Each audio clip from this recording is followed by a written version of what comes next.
big Super All-Stars 2 drama that I need to break down for you, and I'm going to do that in this video. Super All-Stars 2 is my large event that I run. As you can see, it's the 31st of August and the 1st of September, which is just shy of 2 weeks away, held in my home city of Sheffield. As you can see, it's 120 players, 5 types of terrain, £1,500 in prize pool, and tickets are on sale. And if you haven't already got a ticket, I please implore you to have a look at grabbing a ticket today, because that would be really sick. This is a unique event because it uses 5 types of terrain. As you can see, we've got a WTC inspired, we've got LGT inspired, we've got Game Mat, we've got Games Workshop US Open style, and we've got Proxy Wars, was previously called Play Place, but now it's called Proxy Wars terrain, which is like 5 types of terrain. So if you didn't know, when you turn up to a table, a big tournament, usually what happens is you go to a table and it's a set of terrain, then you go to a different table, it's the same set of terrain, you go to a different table, it's the same set of terrain. It literally doesn't matter what table number you're on, you are playing on the same type of terrain. Whereas my event, our event, is very unique because we have 5 types of terrain all at once, okay? Basically, table 1 through 5 are all different types of terrain, and that's repeated. And then your table number is random, so depending on what table you land on, that could determine the type of terrain you've got, and then that will determine the type of game you're going to have with your opponent, which makes it super exciting, keeps it super fresh, because you're not playing on the same type of terrain every single time. It's totally different, which keeps it cool and exciting. And also, we give away money. It's a unique thing that we do, but our last event, we gave away, I think it was £1,500 in prize support, in physical cash prize support. As you see, Alex Petford won our invitational for £500 and a golden ticket, and also won our main event for £500 and would have been another golden ticket had it not been passed down because he already had one, which we'll be doing again. We're giving away £500 to the winner, we're giving away 300 to second place and 200 for third place, and we've got a golden ticket for the Warhammer World Championships that are happening in November, being given away at this event. Okay, which makes this event very expensive.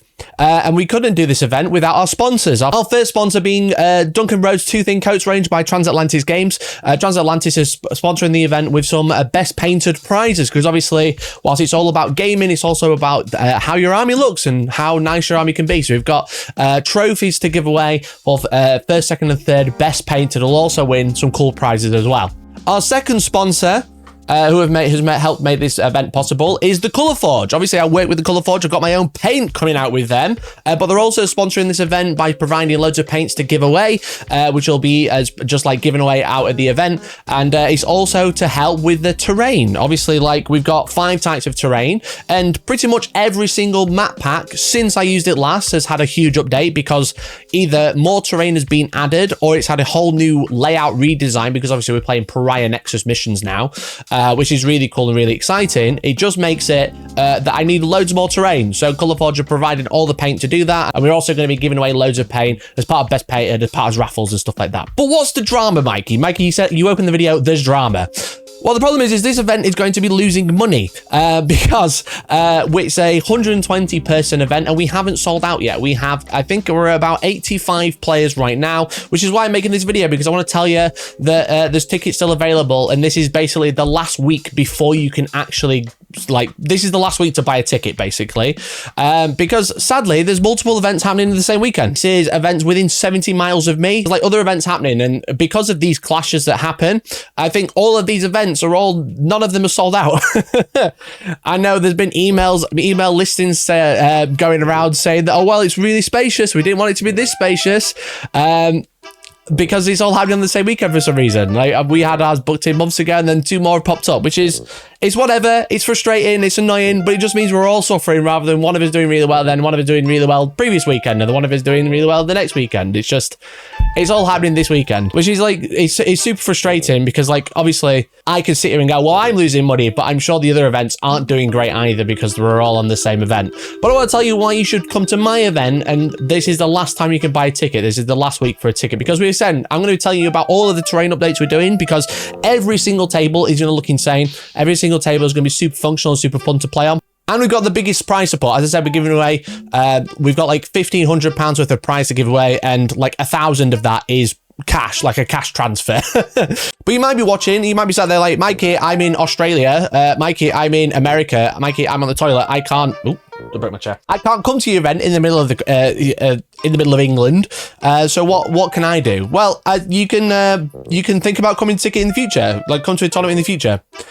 We have another event that's happening on the 23rd and 24th of November at Sanctuary Games, which is a little bit smaller, but should be really fun. But there's also merch. You can grab a t-shirt, you can grab some movement trays, you can grab some squad markers. You can't buy these are private. And you can also buy some objectives. We have loads of objectives in stock now. It says pre-order. By the time you watch this video, they should have been updated, but we sell neoprene markers, which are cheaper than anyone else on the market. We've also been selling them the longest, and we have the most types of designs, including our new Desert Realm one, which is very, very sick. It's very, very cool. Otherwise, let me tell you about what's happening with the terrain. Obviously, you might have seen in recent battle reports that I've had loads of boxes sat behind me while I'm playing games because I'm literally trying to sort it out whilst also trying to do my other job, which is making content. But when you have 5 types of terrain, when one map pack gets updated, it's not too bad. But when all 5 get updated, it can be quite frustrating. So I'm going to tell you about the terrain I'm running, okay? Our first type of terrain is Table 1, WTC inspired, okay? Now, this terrain is provided by Bandua Wargaming, who are an incredible terrain partner that we're working with. And as you can see, this is the type of terrain we're playing with. It's all themed around different armies and stuff, but essentially,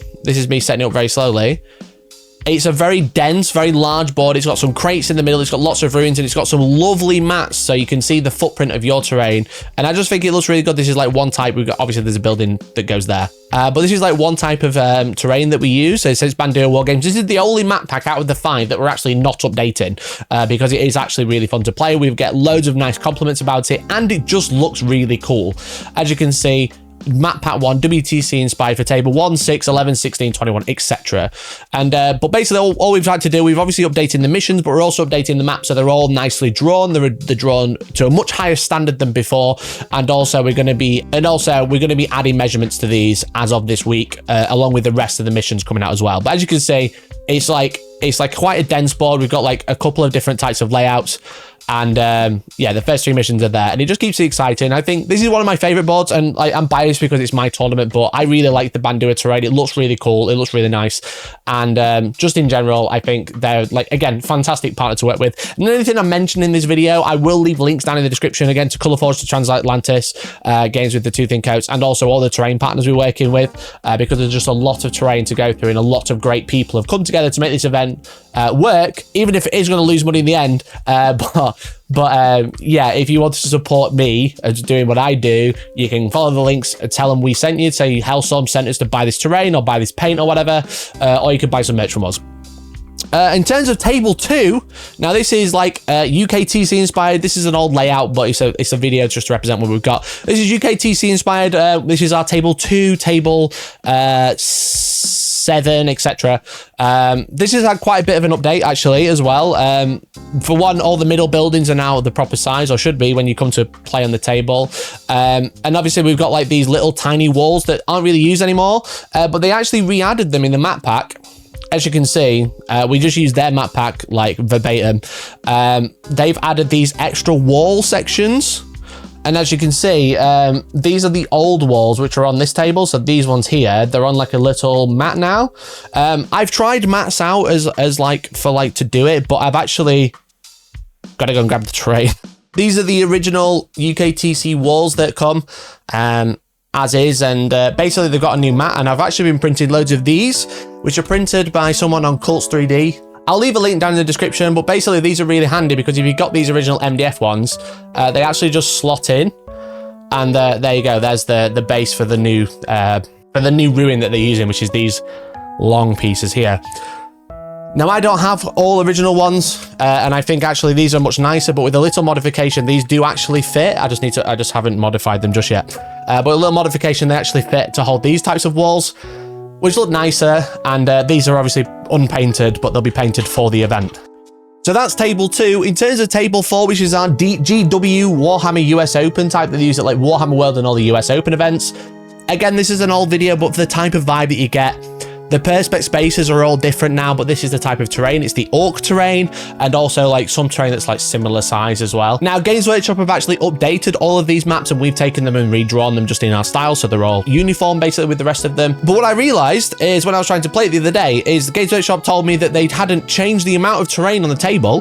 They've actually reduced it, which I was like, oh, that's great, that's amazing. But essentially, this type of terrain and the previous one that was for the most of 10th edition, this is basically early 10th, and then they changed it and then they've changed it again. Basically, the long story short, you have 12 L-shaped buildings, and 6 of them are backwards L's, and 6 of them are normal L's, and there's the way reverse for you, but is for me. Well, basically, the way the terrain goes together, it's like it's 6 one way and 6 the other.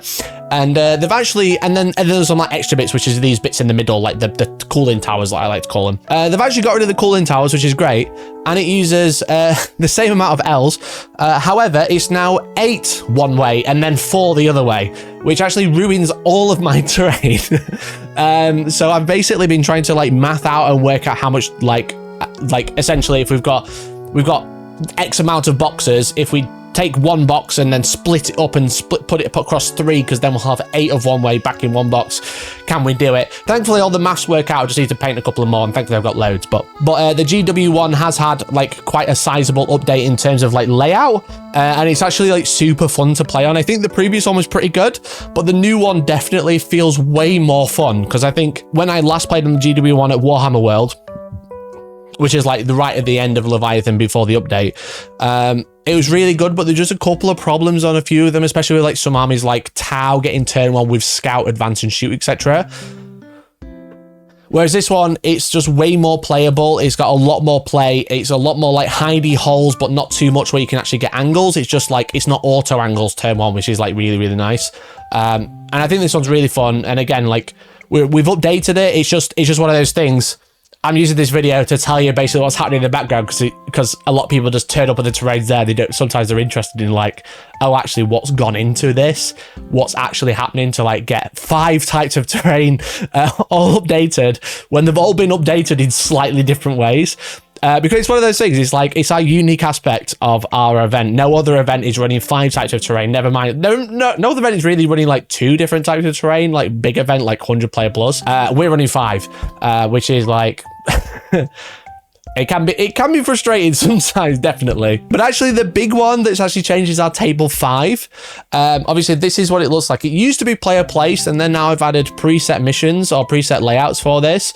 And one of the big complaints that we had on Proxy Wars terrain was we said imagine the bases, which have actually updated. So for table 5, I've got some templates of the 2 types of buildings we've got. This is the large one, this is the small one. Obviously these ones aren't finished, but the thing is with it is we need bases for them, because obviously like I tell people to draw an imaginary line and people don't like it, so I've got the spare acrylic that we've got and made some bases, but I've actually run out of acrylic, so I had the genius idea.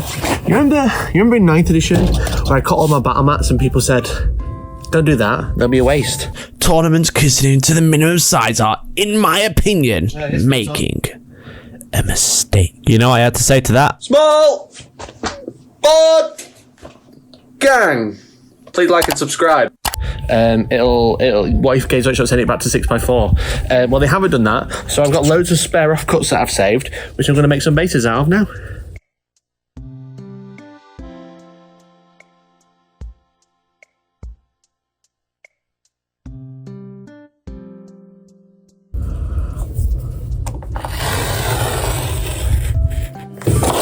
Cool. So that roll, because I need 2 per player per table, so that's 1 table for small L's.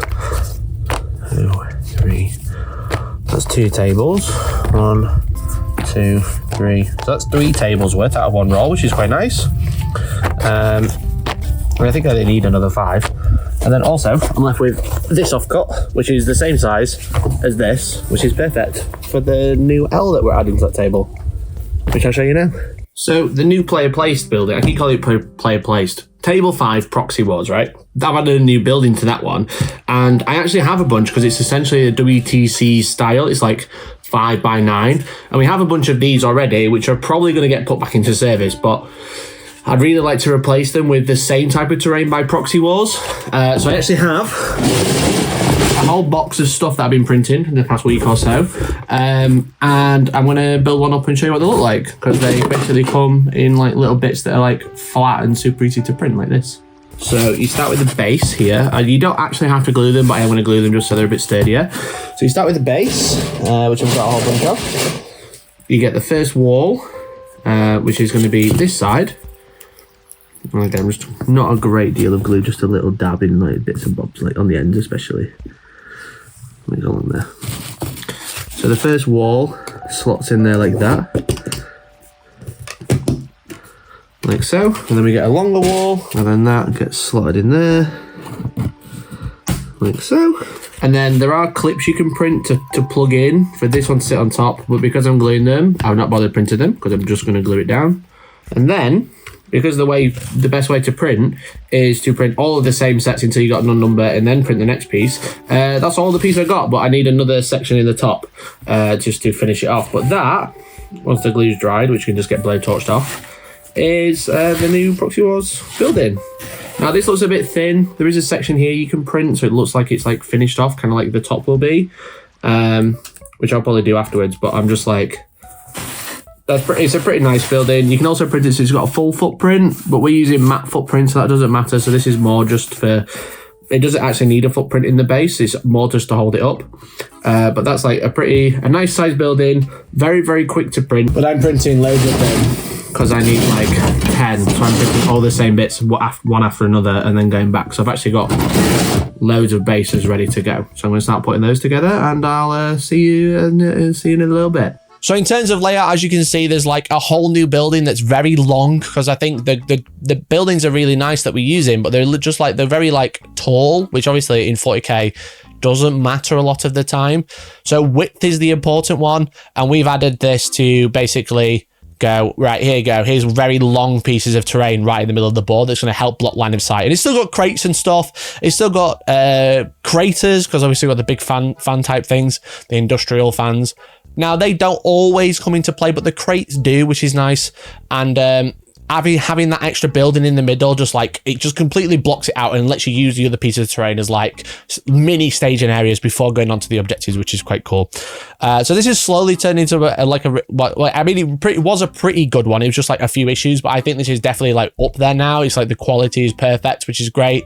But it's just like, we're just printing all the buildings, which again, it looks like they're all only just being built, but like that was like a couple of days ago, and I'm wearing the same t-shirt. I've got multiple, but but basically they're just like, I think probably like by the end of this week, the terrain in that regard is definitely going to be finished. And you might be sitting there being like, Mikey, you've talked about 5 terrain, you missed table 3. And you are right, I did miss table 3. So one big complaint about table 3 game mat terrain was that it's very dated. It's like essentially, I think it's like early 8th edition terrain that I've been slowly like trying to keep up. I've been adding terrain to it. But like the shapes and stuff don't really work for competitive 40K anymore. And it's like one that's like some people enjoy, but some people are just like, either there's too much terrain so we can't move anything, or there's too little terrain and we get like weird angles because like there's some terrain that just isn't usable.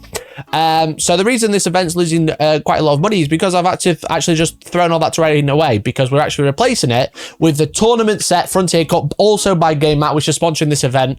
And essentially this is like WTC inspired again. So like similar to Bandua, they make one type of terrain, and this is a different type of terrain. This is like MDF as well, pre-painted. It comes like this. It's really nice. It's very quick and easy to go.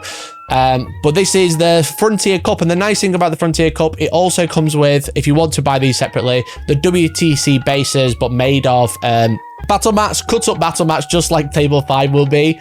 So we're actually replacing all the tables of table 3 with this new type of terrain, and it's going to be using, again, it's now called the Frontier layout, and it'll be using like a medium inspired WTC layout, which is like one of the newer ones. It's very heavy, so it's going to have 4 large L's and then 6 medium L's with a couple of crates as well. Just keep it fresh, because obviously we can have multiple of like one type, but I wanted to make sure they felt very different. I don't want like all the terrain feeling very samey. That's the whole point in this event. So we've updated that type of table because the previous map pack didn't work out. again, we kept it on life support for as long as possible. I kept printing and making new terrain pieces for it, but just in the end, I think it's just time to say goodbye to the game map terrain and move in with the new, younger, hotter Frontier set. So that's basically what I've been doing in the background. That's why there's been a few less videos on the channel, and that's what the preparation I've been doing for next week, which is actually really, really scary. If you haven't already, again, I'd really implore you to come and grab a ticket. If you are a member of the channel, you get a discount, and if you haven't already got a ticket, I'll give you a discount as well by using use code last chance as a discount code, and that'll give you a slight discount on the ticket, which would be really cool, because I just want I'd love to be able to sell out. I don't think it's likely now, but if we can break 100, that'd be really cool. I think we're only about 15 players off. So if you've already got a ticket, tell a friend, give them that last chance code, and if you haven't got a ticket, please consider it. And again, if you can't make it because you're too far away, I mean, there's people coming from the US, there's people coming from Australia, you've got no excuses. But if you have got any excuses, you're busy that weekend, again, jump on the website, grab yourself some new objectives or something, get yourself a t-shirt, because they're going to be coming in next week as well, and they'll be shipped out to people I've pre-ordered. And yeah, support the channel where you can, and hopefully we'll have a great event. So I'm not going to stop rambling. There's a drama for Super All-Stars 2. If you didn't know, I stream every single Monday, Wednesday, and Friday, and hopefully you can tune in. So otherwise, thanks for watching, and I'll see you at the All-Stars. Bye!